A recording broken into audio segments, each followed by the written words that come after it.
My name is Christina McClellan, and I'm a woman at Iowa. The Chief Curator at the University of Iowa Marin, Museum of Art, and I'm a woman at Iowa. Gigi Durham. I'm an Associate Professor in the School of Journalism, and I'm a woman at Iowa.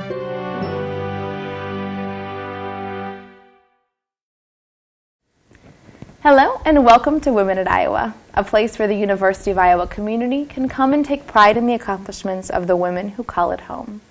My guest today is an ardent activist for multiculturalism. Through educational systems specifically, she has stressed the importance of promoting and cultivating diversity to strengthen those educational communities and communities beyond. Former Director of Opportunity at Iowa, Assistant Provost, Jean Waiju Awards winner, among many other titles at the University of Iowa. Please join me in welcoming Dr. Nancy Rusty Barcelo. Thank you. Rusty, it's great to have you here with us today. Great to be here. Thank you. So you are originally from California. I am. How did you make it all the way over here to the University of Iowa? Well, first I think I have to go all the way back. As I was sharing with you the other day, I was the first of probably around 300 cousins to actually go to college. And I went to Chico State. And, I didn't know much about education, and I didn't know the process even for getting into undergraduate school. But once I did, I was really happy, and I did well. Then people in the spring of my senior year started talking to me about graduate education. And so by the time I applied, I had applied rather late, quite frankly, but I did send out a number of applications. And a couple of schools accepted me because I was still within their deadline. And the University of Iowa, but I thought they said Idaho on the phone to me, had accepted me and called me and offered me a fellowship. When I went to the bus station, I had been at my sister's wedding, and I was going to join my partner at the Sacramento bus station, where I would board a bus for what I thought I was going to Idaho, because all the papers went to Chico, and I hadn't seen or reviewed them because of the wedding. Right.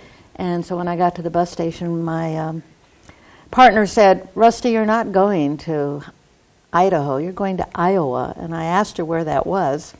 And she said, "I don't know, but it's east." And so I said, "Well, I haven't been there either." And I went. But the truth of the matter is, all the schools that I applied for were based on an academic program that I was pursuing in the area of doing child counseling within the context of play. And Iowa was going to afford me that opportunity. Now, I hear the better question to ask you is, why did you stay at the University of Iowa? Because you weren't enamored with it. Right. Well, that's it's a story that I have shared many times, and it's part of my memoir. Actually, I was walking across the Burlington Bridge to my job over in the hospital, and it was like minus. It was cold. And as I was walking, as I came through downtown over the Iowa State Bank, it said, there was the Iowa State Bank, it said minus 30 degrees. And as I was crossing that bridge, I kept telling myself, "You do not belong here, Rusty. And you're cold, you're miserable, this is just, etc." I called my mother that night, both of my parents. I called them and I told them that I'd be dropping out at the end of the semester, that it was too cold. And my mother made a very interesting statement to me that has changed my life forever. She said, "Rusty, where there is one Mexican, there's probably another one." Now, I did not know that being Mexican had to do with anything, or being cold. I thought Mom was being really kind of not very sensitive to what I was trying to say to her. About 2 weeks later, I received a care package from my mother. You remember, this was 1969. And in this care package was some freeze-dried pan dulce, Mexican sweetbread, some other Mexican food that had been freeze-dried, but none of it arrived in very good condition. It wasn't edible.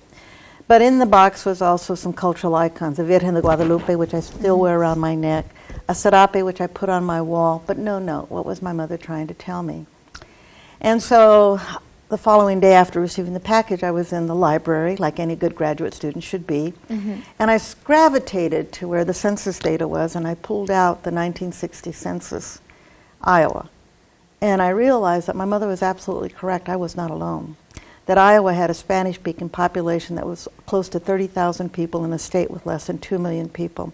I learned that the first Mexican-American community had been established in 1898. I would later learn through that process that just 60 miles west of the university were the Meskwaki people. Then I learned about the Underground Railroad that was going up through Waterloo area, and how Buxton, Iowa, which no longer exists, had the first African American community in the 1800s. I then had to ask myself, well, indeed, if there were so many of us, why was I the only Chicana at the University of Iowa? Why were there only about 42 African Americans at the University of Iowa? Why was there only one American Indian? Why was there only one Asian American at the University of Iowa, even though the Chinese had helped build the railroad that now passes through the University of Iowa? And that's all I had to do, was to take a really good look at myself to say, wow, what is this all about? And when I raised the question, specifically with Philip Jones at the time, because I was still thinking of dropping out, Phil Jones, as we called him, and Phil as we called him, immediately offered me a position to begin recruiting Native Americans and Chicanos to the university. And my life has never been the same, and I've never looked back, because that became my passion and my destiny. I understand that was a pretty serendipitous moment too, how you met Philip Jones. Absolutely. And the other thing that I've come to appreciate over the years, I think had I stayed in California, where my culture was all around me in terms of people speaking Spanish, the signs, the names of cities, San Francisco, San Jose, and where on the west side, which was predominantly a Mexican community, I might not be doing the same kind of work, because sometimes you have to step outside of your environments to really see the broader picture and what's going on in your own communities. It was in Iowa that I came to fully understand how disenfranchised Latinos and Native people were, and as well as the other groups. Now, how did this happen? When I got the feeling from talking with you earlier that it was this moment when Phil Jones talked to you initially about being of a diverse community at the University of Iowa and how to cultivate that. There's a little bit of a funny story behind that. Well, it was really funny. I had changed my major from social work to recreation education because it hadn't quite allowed me the flexibility to do the recreational piece or the play piece, which I thought was really important. It was a fine program, but it just wasn't what I needed at that particular point in time. What I didn't understand was when I changed my major, I lost my fellowships. I didn't have any money. So I was going down to the registrar to actually cancel my registration and leave, in spite of what my mother had said to me, because I had no means to stay here. But as I went down there, there was a piece of paper on the floor, and as I told you the other day, my inclination is to pick up paper from the floor and put it in the garbage, as I had been taught to do. And what it was a brochure for the Educational Opportunity Program, the EOP program, Program for Minority Students. And I looked at it, and it had a room number, and it was in Jessup Hall, right there by the registrar office. And I wandered into this room, and there was Philip Jones, along with a graduate student whose name I cannot remember. And I said, "Is this the minority office?" And I remember Phil responding, "Well, yeah, what minority are you?" And I I said, "Well, does being a Mexican count?" And I remember Phil and the graduate student jumped out of their seats and they started saying, "You're our first Mexican-American student." And so when I explained to them what my situation was, Philip said, "No, you're going to stay." And he offered me a position, and he offered me to help me out financially so I could continue my studies. So in many ways, I've often said I credit his sort of intervention, if you will, for my success. Now, this started you working on a series of issues related to promoting diversity at the University of Iowa. In some senses, you sort of climbed the ladder within the educational system. So for someone who is interested in sort of affecting the world, to break down that sort of hierarchical system that is established, what was it like for you to then sort of work inside that system to be able to promote diversity and to promote multiculturalism? Well, I'm not sure I ever had a plan in mind. I never saw myself as climbing any kind of a ladder. I focused on the immediate needs of the moment. And when you get involved that way, then you begin to see a bigger picture, especially if you can separate yourself and say, this isn't about me, this is about the service that you're providing. In fact, Phil created a new position when he hired me after I completed my master's degree to be an associate director for special support services, which focused on social services. No institution in the country was doing that work. And it was to develop a social service kind of a context to diversity work. It wasn't just about academic advising. This was about if the students needed a pair of glasses, they needed health care, or they needed child care. That was my role, to create this kind of a role. And I think that was pretty progressive, you know, for our institution to be the leader in providing that kind of a support.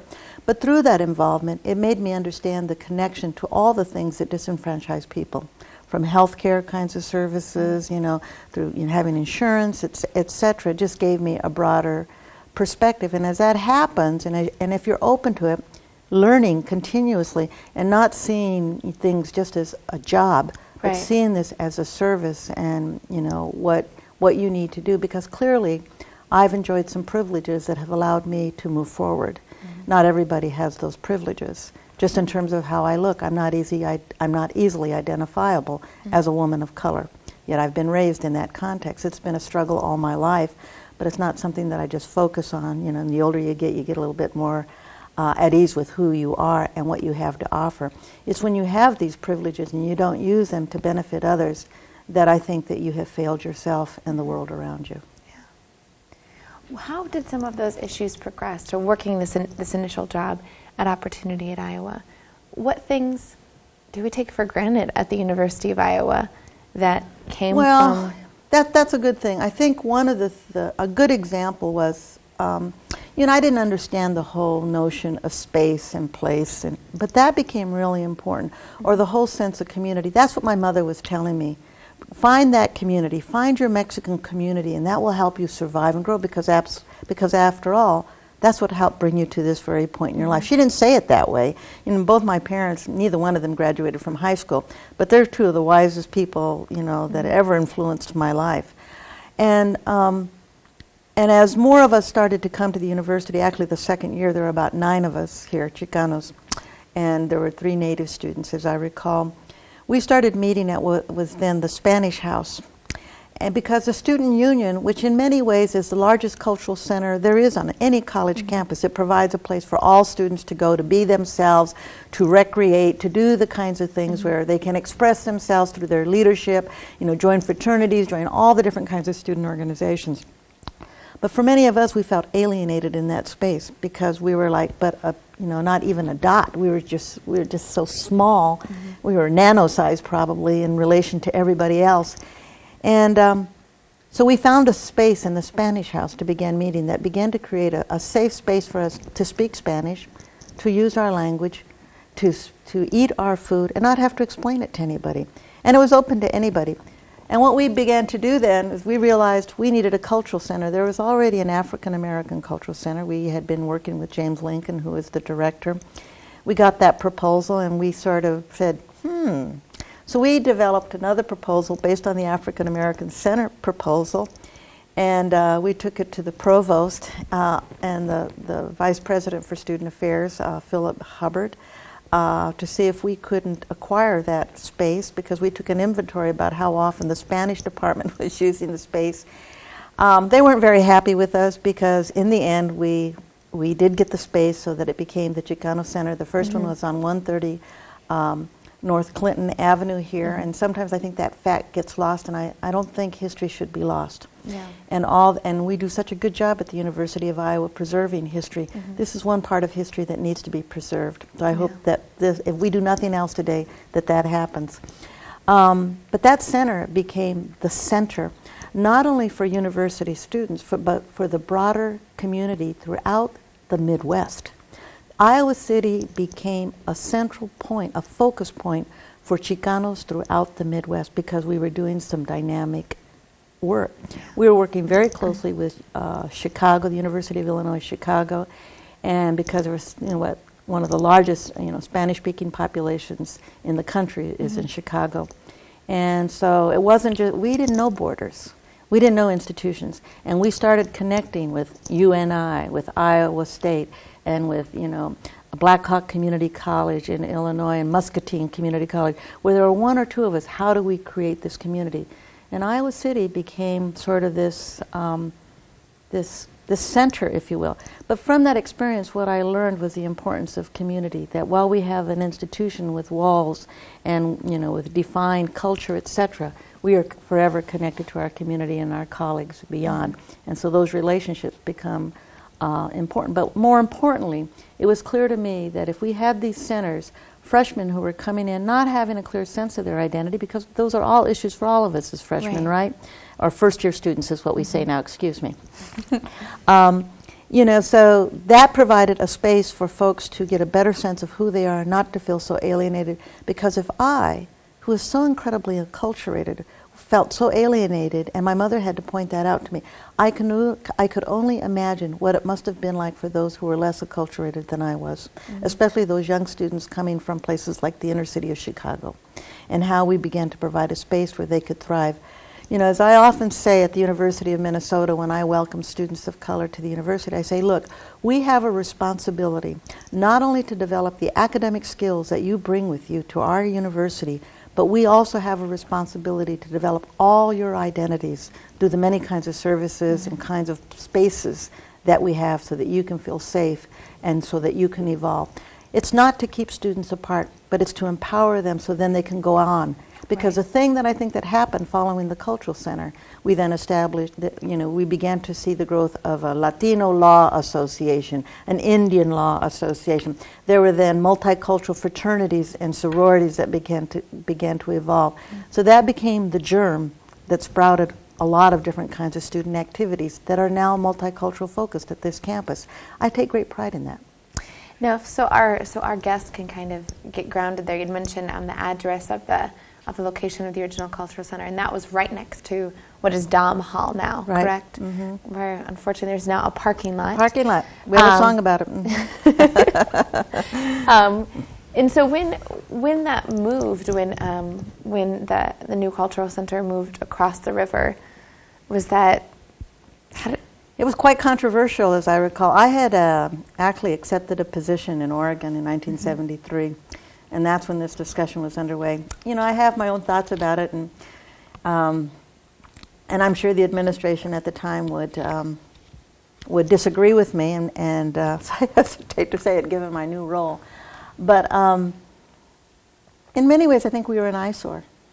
We sat out on that porch with our big red flag that you got in America. It was fairly political, I've got to say, with bongo drums and and brown berets, etc. And I'm sure people who were walking by wondered what was going on. But the house wasn't in good condition, in fairness, and so they were looking for a safer space. Unfortunately, they wanted to move us to 308 Melrose, which was across the river, not on the main path, and so it would be harder for students to go there. I was already at Oregon, and I began to receive phone calls from the students about what to do. And I know they had a series of meetings, and at one point it was pretty clear it was going to happen. But I said, okay, what do we want to compromise? What is it that would make the move palatable? There had been a series of murals that had been done on all the walls, as well as a beautiful wooden fireplace that was going to be demolished. The university agreed to cut the walls out and take them to the new center, as well as the fireplace, and they're over there. And I think that was really an important statement of respect by the university in terms of understanding the artistic kinds of things and the needs for the students. But it was a painful move, and indeed, I think the center never really recovered from that move in terms of it being a natural drop-in center. Right. And that's unfortunate. So there's been many, many changes, and of course, any kind of cultural center will change according to the leadership that's in place at the time. Now, you also had a hand in the university was one of the pioneers for a large public university in terms of establishing benefits for same-sex partners. What was that struggle like to make sure all of that got pushed through in legislation? Well, that's when I was an assistant dean, and the GLBT issues were, well, not the T wasn't there yet. The GLBT, the gay lesbian issues, we've evolved over time. It was about 1992, if I remember correctly, the Gay Pride Rally was happening on campus. I had been asked to give the, quote, official welcome on behalf of the university, which was a very traumatic experience, I might add. But a group of us were looking at domestic partner policies, etc. And somehow I got thrown into this, probably because of my position. I knew nothing about this. But the University of Minnesota was also engaged in this discussion. In fact, Marjorie Calmeadows, a professor there, was working on this, and we connected. We all sat down and met with each other. And we started working with Mary Jo Small, who was then the vice president, I believe, for human relations. And you know, she was a strong advocate for social justice and equity in higher education. And she worked with us. I mean, certainly she knew the intricacies, and there was concerns about cost and, you know, all the kinds of things. There was an analysis that was done. But in the end, the University of Iowa was probably the first public institution to have these benefits in place. They certainly weren't perfect, and, you know, we had some concerns with it. But I think it became the foundation for what other institutions began to do. In fact, I can recall Marjorie, and Marjorie was not happy that Iowa became the first institution. We just moved faster than Minnesota. In fact, I still tease her about that. But she and I were invited several times to other campuses, like the University of Pennsylvania, to speak, or Penn State, excuse me, Penn State, to speak about this to different groups, about the process that we used, etc. But it was like anything. It was about a group of people coming together, using the university procedures. We had people who knew about these things. You know, how does one get a policy in place? Certainly the Board of Regents had to, you know, approve it. It had to go right up, you know, chain, and it takes a long time. And sometimes activists want things to happen like this. Right. But as I often tell my fellow activists, it took us many, many years to get in this mess. So we need to work very deliberately to make sure, as we're moving along, we're going to make the change that we all seek. You had mentioned addressing the gay and lesbian issues to that group of people was traumatic. What did you mean by that? Well, they had evidently had asked more senior administrators than I to give the welcome, and nobody was in town that weekend. So finally, I was the last person in Jessup Hall that could do it, I guess. At first I thought they asked me because I was a lesbian, but I realized they were trying to find a university official. And I said, of course, I said yes, but I had trouble writing my speech. I have never been in the closet, okay? But I also had never made a public statement about being, you know, who I am. And as I was struggling with my remarks, I remember Susan Vega, who was my assistant at the time, she said, "You're having trouble, aren't you?" And I said, "Yeah, what's the problem?" And she said, "Well, maybe it's because you're going to have to come out publicly." And it just hit me like a thunderbolt because I had not really thought about it. And once I realized that, then I wrote my remarks. But what I underestimated was the attention that it was going to get, because that certainly wasn't. Because I began by saying, as a Chicana lesbian, I couldn't be more honored than to welcome you all, blah, blah, blah, or whatever it is that I said. And sure enough, that night on the news, talked about this academic dean coming out. It was, I received phone calls from the press. It was in the Chronicle of Higher Education, first academic dean. I had no idea. And, you know, and then I got a little worried about the Chicano community and the Native communities, how that would be perceived, because a week later I was going to go to Omaha and give a talk. And I went to give this talk. And sure enough, the Latino community, it was at one of the telephone companies. It was one of their programs. The Latino community, the Mexican community came marching in. And I thought, well, this is the end of my career. And they stood in the back while I gave my talk on cultural identity, cultural and sexual identity. And when I was done, they came up and they embraced me. It was one of those defining moments in my life. They said, "We always knew," which is what I'd hoped, you know. And they complimented me for my courage. But I didn't, you know, I don't know that it was courage at all. It still seemed like a natural thing to do. And so, and I only received one negative letter from Cedar Rapids, Iowa, with no name. So I don't value things that have no name on them. But what it told me was that this was a good place to do the work in the end. But the more important part was, when I made that statement, students of color came to see me after that to talk about their own sexuality. I realized that I had lost time by not being out publicly that might have denied former students that same opportunity. Because so often when I would sit with students, I often talk about how I'm connected culturally. So it was, for me, it was a lesson. We can always learn. Now you had mentioned in that little sentence that you don't value things with a name on it. And from meeting you for this brief period of time, and I sort of gathered that you do put a very strong emphasis on names and things with names. And your own name has a bit of a story behind it. Because you are Nancy Rusty Barcelo.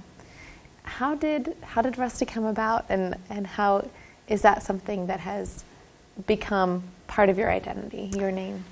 I'm glad you asked that question, because I always like to say I've been doing diversity work since the day I was born. I actually go by Rusty. Nancy is merely a legal name. Mm-hmm.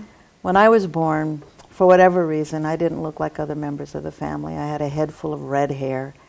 And everybody wondered where I had come from. It became sort of the family joke, we don't know where Rusty came from.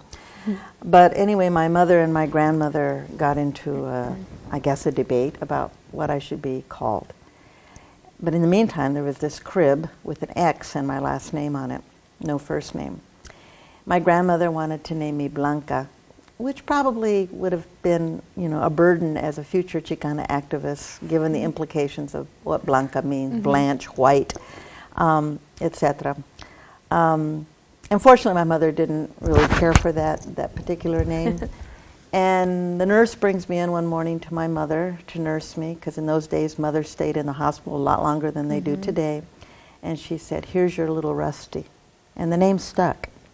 So much so until I was officially and legally named and baptized Nancy Virginia, Virginia being my mother's name, for which is why I haven't legalized Rusty, because I don't ever want to drop my mother's middle name. But anyway, when I started kindergarten, I convinced my mother, surprisingly so, that I should be allowed to ride the school bus on my first day of school, not go with her. And she relented on one condition, that my older sister take me and introduce me to my teacher. But as my grandma would always say, Linda es la linda, Linda is Linda. And when Linda got on that school bus, I never saw her again. But I was a happy little kid. I was an independent child, and I was roaming around the schoolyard, happily so, when a teacher came up to me and asked me what my name was. I'm sure they thought horrible things about my mother, but that's another story. And I told her as I had been taught, and I told her proudly that I am Rusty Barcelo. She looked at her list and she said, "Oh, you must be Nancy." I said, "No, I'm not Nancy." Anyway, I went home that day and I told Mom I didn't want to go back to school. I didn't like it. And so when she put me down to bed that night, she said, "Rusty, what happened? You have to go to school, and you were so excited about going." I said, "Mama, the teacher's trying to change my name." She said, "What do you mean?" I said, "She told me my name is Nancy now." And my mother looked at me and she said, "Well, that is your name." And then she realized somebody in the family had failed to tell me what my legal name was. And about 2 weeks later, a little girl comes to the door and asks my dad if she can play with Nancy. And my dad said, "We don't have a Nancy at this house." Now, the moral of this story is, and the reason why it's so important, at the ripe old age of 5, I was saying, Rusty is who I am. Because your name is important to you. It says a lot of things about who you are. And of course, through the years, I realized one of the first things that we so often do in this educational system, when we can't pronounce a name, or if it doesn't sound American enough, we change a kid's name. So Esperanza becomes Hope. Jesus becomes Jesse, because we can't call him Jesus, which is his real name. And what you begin to do, and you begin to lower a child's self-esteem, so that when they come to college, we've got to figure out how to change that. And so I teach a course, I've developed a course called Identity Development in a Multicultural World. And the first thing I ask the students to do is tell me the story about your name. And at first they're reluctant. But once, one student will say, I've heard some incredible stories. One was, I think I can say it on this program. One woman, she was sitting to my right, she said, "I am named after my father's mistress." I mean, it was hilarious, and everybody then all of a sudden said, "Let me tell you the real story about my name."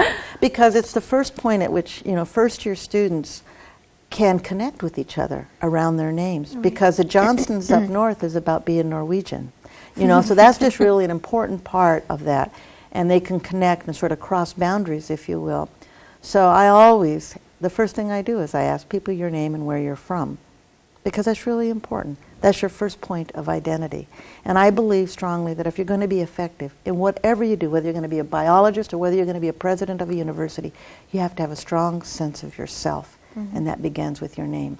You should never feel apologetic for having a name that people cannot pronounce. In fact, when I used to do graduation ceremonies for the graduate school here, often the international students and students of color would get in my line because I would practice their names, because it was so important for us to say their name correctly. So whenever I meet an Asian student particularly, whose name is Cindy, I will say, is that your Christian name? And they'll say yes, and I'll ask them, what is your birth name? And they will share with me, and they will be quite excited to do that. That's really good, a very good story to hear, because you don't think about that kind of thing, Right. especially if you're from inside the, in the United States, inside the generally accepted community. You don't think about the implications that other people have on. And it's these little things, these so subtle things that I think get us in trouble. Yeah. You know, but through the years, it sort of becomes accumulative. It adds up. And that's where we have to figure out how to undo that, that adding up. So what advice would you have for somebody who's within that accepted community? So for example, at the University of Iowa, we're predominantly a white community. What would you say to somebody within that community to how to be a better multiculturalist, how to be better at promoting diversity? First of all, I think all of us, regardless of our culture, have to have a strong sense of self. And that includes the majority population. Because if you understand yourself, then you'll have an easier time working with people who are more diverse. I fundamentally believe that we're all taught to fear difference. I just believe that. You know, women like to be with women, the guys like to be with guys. And, you know, on the surface, that's okay. But when people of color then try to partition ourselves off, then we're accused of being separatists, etc. It's about creating community. But at some point, we have to figure out how to come together. And that's the harder part. So one has to ask themselves, where does that fear come from? Right. Because there's different things that happen. I mean, I know folks that I'll say, you know, would you come to the Chicano Indian Center tonight for the reception? And they'll say, I don't belong there. They don't think about that when I go to the student union or I go to one of their receptions. I don't belong there. Yet I go, even though I'm going to be alone and isolated. So I would challenge people to go hear a Cherie Moraga speak. Nothing pains me more that when I would go hear Gloria Anzaldúa, it was primarily Chicanos listening to her. I go listen to all kinds of poets and writers speak, because you know why? I learn. Yeah, I'm the only one there. But people somehow make these assumptions out of their own fears. So if people of color are expected to cross borders, the border crossing has to be two ways. It can't just be a one way. And so, you know, it pains me when people say, I'm going to go to places in Mexico where only Americans are. You know, my dad would not take us to Barcelona, Spain when we were stationed in France. And I wanted to go there because of our name, Barcelo. And Dad said, no, and here he is a soldier. He said, nah, he said, there's only Americans there. We can see Americans anytime. I want you to see Spain. And, you know, that was way back in the 50s. And so, you know, it's, I think it's about knowing what your fear is about that. And yeah, don't think that I'm still not afraid of stuff. I am. But if I want to grow, then I've got to experience it. And that's what I try to do with my students, is to sort of get them to understand these things. And it's not an easy process, because, you know, we all have our fears of whatever that is. And so if we feel like we don't fit in, we stay away. And that's true of all of us, all people. Yeah. But I think it can be broken down. I've seen it. So that's the more important thing. Now, looking back as to when you first came to the University of Iowa as a Chicana lesbian feminist, how has the experience for yourself and others that you identify with in a similar community, how has that changed from then until now? Well, you know, certainly just in higher education in general. There have been a lot of changes because of diversity. In fact, in my talk on Tuesday night, I talked about this. You know, what troubles me is that diversity continues to be seen as a problem to be fixed or as a drain on resources, versus seeing it as a transformative tool for change. Higher education across the board nationally is different because of us, because of the work that we've done. As I used the example the other night, you know, daycare is no longer an issue on college campuses. But it didn't happen because administrators sat in their offices one day and said, we need childcare. It happened because more women came to campus and raised the issue. They came as faculty. They started coming as staff. They came as graduate students, you know, who were married, single parents, etc., saying, what do I do with my child? And it created a different kind of a discourse in the academy. And by the same token, one of the things I do when I'm invited to any college campus, the first thing I do is I go to the bookstore to see what books. And over the years, what I've seen, the diversity of books being offered in courses. I always go to the beginning English classes because that's where, you know, a lot of these texts take place. That wasn't true in 1969 when I started out in the academy. And I also see students just being differently prepared and more knowledgeable about these things. And so it pains me that we have yet to understand what we need to do is to change the conversation. How can we continue to use diversity to continue to change our institutions for the betterment of all people in society in general? And I believe we're doing that, but it's not acknowledged that way. We're not giving the kind of credit that I think should be given for the incredible work that is being done on college campuses as a result of diversity. In fact, a really good example is when I was here as an assistant dean, I was asked to develop an undergraduate advising center for undeclared students. I worked with, and the chair was Dean Felton from the nursing school. Was that her name? I believe it was Dean Felton. And I was told by the provost at the time that what she wanted, May Broadbeck, Vice President for Academic Affairs, I believe was her title, what she wanted was me to think about modeling it after special support services. There were no advising centers in the country during that time. And all the advising centers across the country have used minority programs as the basis of their model, but there is no credit given to that. In fact, at the University of Washington, we probably have one of the best, or we had one of the best when I was there, the best study skills centers in the country. And I had spoken with the Dean of Undergraduate Education about expanding it so that it would be more available.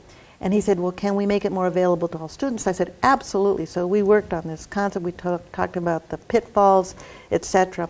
And so just before the Regents meeting, he said, of course, Rusty, I'm going to give your Office of Minority Affairs credit for this. He didn't do that. What he did was, he went out there and he said, this is the best idea we have had in higher education, and claimed it. Now, on one hand, that's okay because it's about servicing students, but it's a perfect example of how diversity often doesn't get its due for the incredible work that is being done. Even the show that's taking place would not have happened 20 years ago. Okay? This is progress, and this needs to be acknowledged. It's because of the incredible work that women have done on this campus. That's a very good point. Now, you received, a couple years prior to you left the university, speaking of the incredible things women have done on this campus, you received the Jean Y. Jew Award. And when you received that, how did you feel? When you received that award, what did you think that award meant for you, for Rusty? Well, I think one of the facts that gets lost about that award, I was the second person to receive the award. To receive an award that embodied all the issues that were associated with it, but most importantly, that it was a woman of color.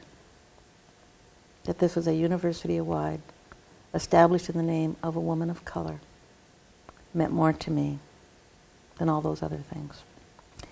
And I think that fact has gotten lost. I don't hear people talk about this award as honoring a woman of color.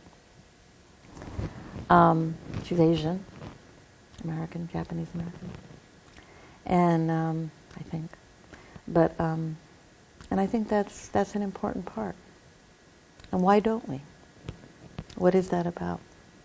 You know, maybe in knowing Jean Jew, it's not an issue necessarily, but for me, it symbolized that she had the courage as a woman of color to do what she did. I think that's, certainly she was an established physician, she was confident in that, and etc. But the fact of the matter is, she was a woman of color who did that. And that's a piece of history, again, that I think needs to be acknowledged. And that as a woman of color, was so incredibly moved by that if she could do that, then what I can do is possible as well. Yeah. And I think when we had mentioned this before, as far as you know, you are the only woman of color who has received the award. As far as I know, I don't know that Right. for a fact. I'm guessing that might be the case. I was incredibly honored, and it's the one award, by the way, that is always on my wall in my office. Yeah. That one has always been on my wall. I don't put them all up, but that one definitely. It stays up there. Absolutely. I'm very proud of it. Now, there is a question that we ask all of the guests in our audience, and I see that you have it laying right over there, but it is a book that you can recommend to our audience members so they can understand a little bit more about you and who you are as a person and as a woman at Iowa. Well, I was having a conversation with Diana Harris the other day because we were talking about this, and she reminded me, there's two books that I really recommend. One is Testimonials, that is edited by Norma Cantu, which is really the experience of Latinas in higher education, which is a phenomenal book, and I think embodies many parts of my own story. But probably the book that's had the greatest influence on my life, and in terms of having courage to work forward, is Gloria Anzaldua's Borderlands. And people, interestingly enough, will complain about it because they'll say there's too much Spanish. But it's always interesting to me that people read books that have a lot of French in it, and they don't complain about it. They talk about how stellar it is, etc. I would really recommend strongly that people read it. But the other book, I know you only asked me for one, but one of our own graduates, I was telling you about it, House on Mango Street by Sandra Cisneros, I think is really an important book. The story embodies much of what I've shared today. In fact, I brought you a copy because I asked you if you had read it the other night, and you said that you didn't. So I'm going to present you with House on Mango Street, and you can purchase one too right here in your own university bookstore, which is where I bought this book. But she graduated and she wrote it here, and I hope you enjoy it as much as I do. And I really thank you for the opportunity to share with you this morning. Thank you. I'm very excited to read it. It is incredible what women from Iowa have done and have accomplished. There's one question that I want to get to ask you about, because I think it does sort of embody a lot of issues that are very powerful for you. You were a part of a community that grew by leaps and bounds. It was the Women Against Racism Committee. How did that start? And how did it grow? Because it got pretty large. Well, there's multiple versions about how it began, quite frankly, because each one of us looks at history differently, right, through our own lenses. Actually, Cherie Moraga and Gloria Anzaldúa had just published the book, This Bridge Called My Back. We had invited both of them to campus, but only Cherie could come. And so we had an all-day kind of workshop. Actually, it was a 2 or 3 day workshop, I can't remember, and she was leading it. And in that particular, and we were, as women of color, of course, when I read that book, I felt saved. I was like, oh, at last somebody understands the issues, and there it is in print, and it was like my Bible. In fact, I still have my original copy, and it's as frayed as it can possibly be, because, it's a collection written by women of color. And to know that you're not alone, just to know that you're not alone was really an important book for me. But she came to town, and of course we were all in awe, the discussion, and there were white women and women of color, all from the university community. I remember it was filled, the room was filled. We were down somewhere in one of the rooms in the Union. And finally, Cherie said, well, what I want to do is to break into groups, which is what we do at workshops. And she asked all the white women to go to one side of the room, and she asked all the women of color to go to the other side of the room. And as I recall, the white women began to demonstrate some angst about that. They were not too happy that they were being separated out, and they started saying, how are we going to learn, if you're not here to teach us? And we're like, oh, brother. We were pretty brash, and, of course, we were real proud But in the in the end, and Bashiri stood her ground, and I think some good things came out of it, and then we came back together and we talked about things. And what came out of that, especially among the women of color, was the need to continue the dialogue.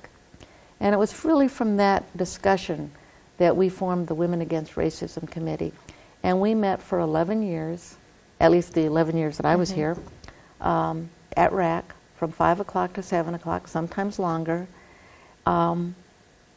about difficult dialogue, about why we were different. And we tried to keep a balance. We tried to make sure that women of color were not outnumbered. And, you know, we started out small, about 15 women, and then we decided, this was a little bit after, probably 1981, 82, I can't remember, that maybe we should have a national conference on race.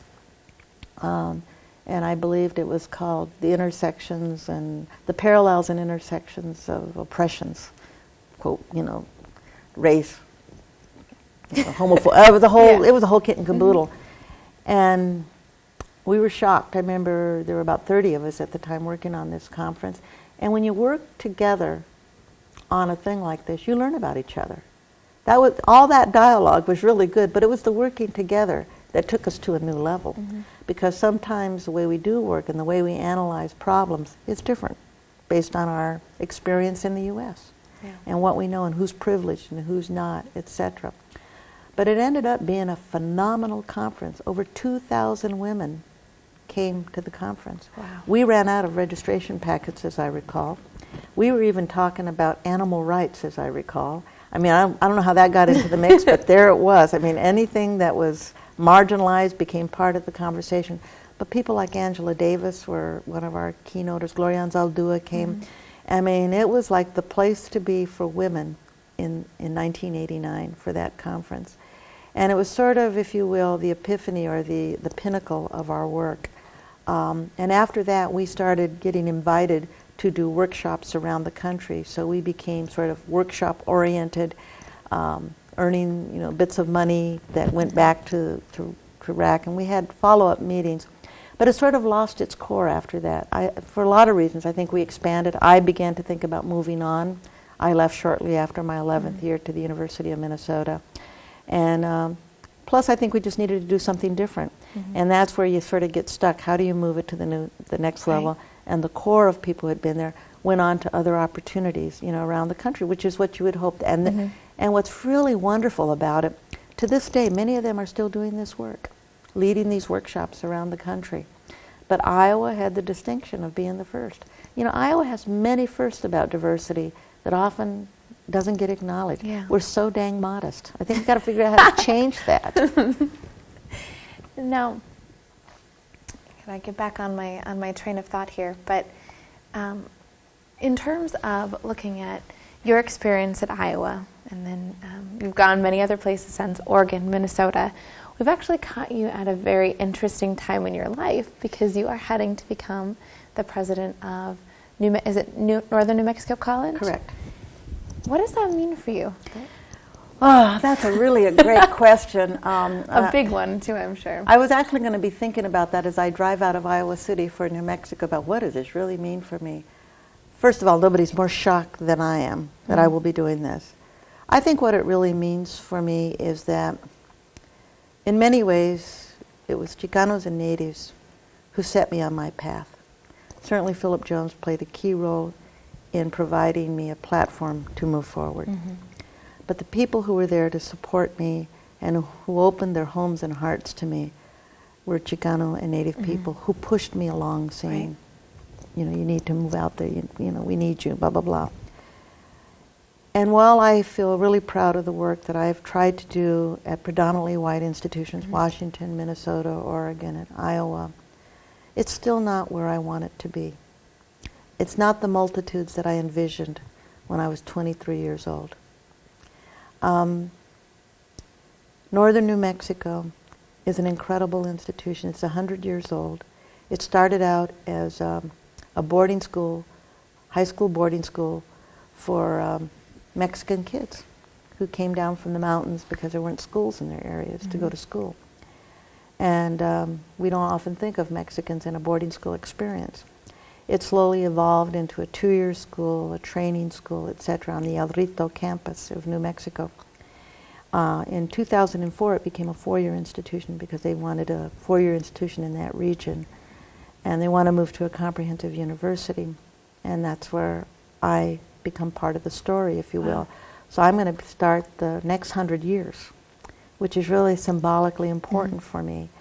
And I think because the school is 72% Hispano and close to 10% Native, I'll be working with the very populations and perhaps giving back all the experiences and what I've learned to that institution to try to do something a bit more substantial, if you will.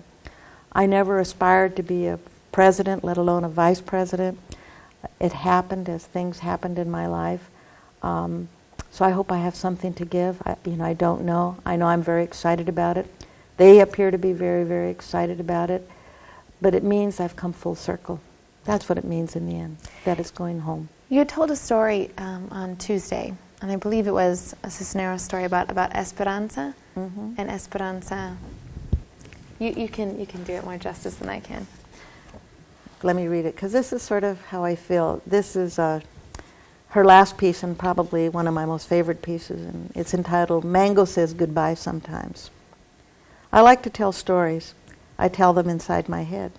I tell them after the mailman says, here's your mail, he said. I make a story for my life. For each step my brown shoes takes, I say, and so she trudged up the wooden stairs, her sad brown shoes taking her to the house she never liked. I like to tell stories. I'm going to tell you a story about a girl who didn't want to belong. We didn't always live on Mango Street. Before that, we lived on Loomis, on the 3rd floor, and before that, we lived on Keeler. Before Keeler, it was Paulina. But what I remember most is Mango Street. Sad red house, the house I belong but do not belong to. I put it down on paper, and then the ghost does not ache so much. I write it down, and Mango says goodbye sometimes. She does not hold me with both arms. She sets me free. One day I will pack my bags of books and paper. One day I will say goodbye to Mango. I'm too strong for her to keep me here forever. One day I will go away. Friends and neighbors will say, what happened to that Esperanza? Where did she go with all those books and paper? Why did she march so far away? They will not know. I have gone away to come back for the ones I left behind, for the ones who cannot get out. That's what you'll be doing. Hopefully. Now there is something that I'd like to do to end the interview with you. I understand that you have brought your guitar because among the many things that you do, you're also a guitar player. So if you wouldn't mind. Great. Well, thank you for asking me to do a song or two. One of the ways I get through life is I write music and I work out issues and concerns through these little tunes. I'm not a musician. This is my traveling guitar, but it's just the way that I manage to get through a day. And this song is often requested and I think can relate to all of us, so. And I'm nervous. I was born right after a war. It's not because my mama needed more.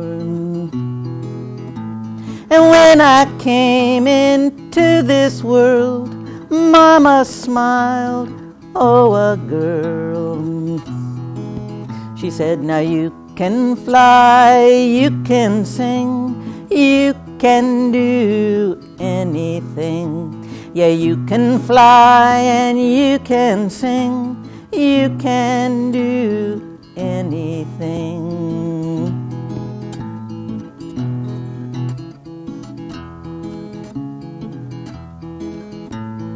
I remember the old backyard, my father telling stories to me.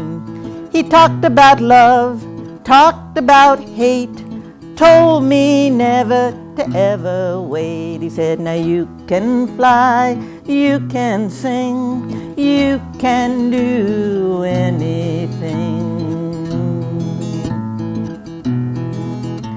I worried my sisters, 1, 2, 3, climbing and a-jumping on the orchard trees. I fell down, hurt myself, My three sisters stayed right by me. They said, now you can fly, you can sing, you can do anything. Playing marbles in the sand, filling up my coffee cans. Neighbors wanted their marbles back. My brother said, don't you worry about that. He said, now you can fly, you can sing, you can do anything.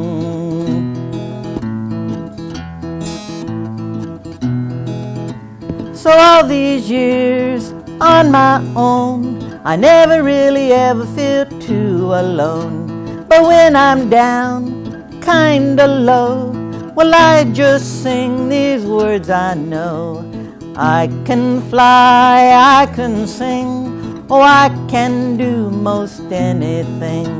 Yeah, I can fly and I can sing.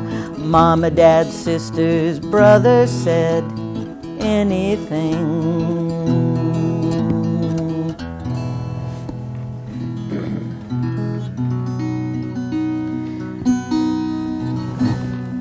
This next song,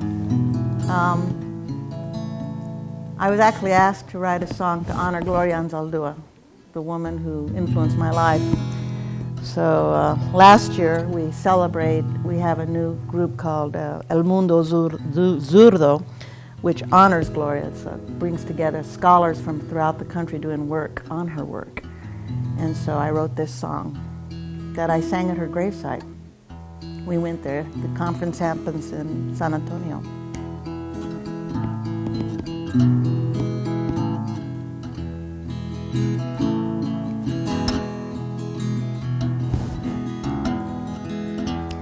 I never said I loved you. I never said I cared. But I fell in love reading with every word you shared. You took me to distant places, brought back my memories. Your words gave me courage to fight those borders deep within me. And sometimes when I'm troubled, feel caught in between, oh, I'll remember a passage, then I know just what you mean. Your words will live forever, transcending time, moving in and out of worlds so I can claim what's mine. So wherever I may wander, you will be with me, and I will keep on learning, so one day I am free. So I sing this song for Gloria, I'll sing it for us all, so we might always remember Gloria's call. Thank you all very much.